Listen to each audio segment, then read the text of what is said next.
สวัสดีค่ะในช่วง Truth or Dare Truth or Dare หรือว่าถามหรือท้าเราต้องพูดความจริงถ้าเราโดนท้าเราก็ต้องกล้าทำเพราะว่าถ้าไม่ตอบความจริงไม่ทำในสิ่งที่เราท้าจะต้องโดนทำโทษและโทษเหล่านั้นคือไม่คิดแล้วกันคิดหนอกซึ่งวิธีที่เราจะสุ่มเนี้ยมันเป็นวิธีที่สากลมากๆแล้ววิธีมันค่อนข้างที่จะเสี่ยงต้องระวังตัวไว้นะคนนั้นออก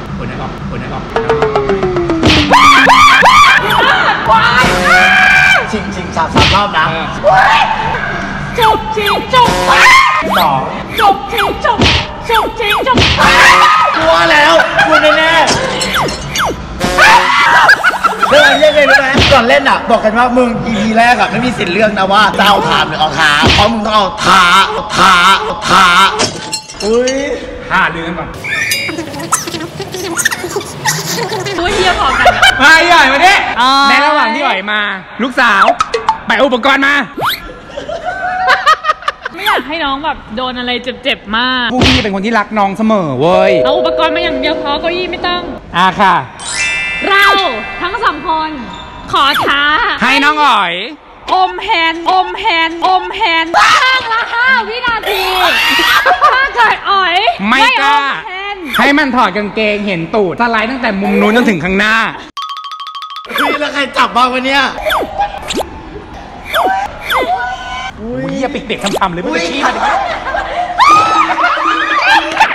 สรุปกล้าไม่กล้าจับเวลา1 2 3อุ้ยโอเคอีกครั้งหนึ่ง1 2 3เข้าไปดอกเข้าไปโอ้โหใหญ่มึงตั้งใจเรียนเป็นเด็กดีจะบอกว่าเป็นเนี่ยเฮ้ยโอเค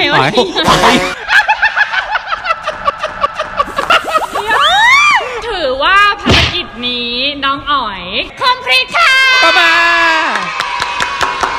แต่ว่ารายการนี้คือไว้ใจใครไม่ได้เลยมิชชั่นหน้าอยากให้เราท้าอะไรเม้นมาอยากให้ใครดูเอาคืน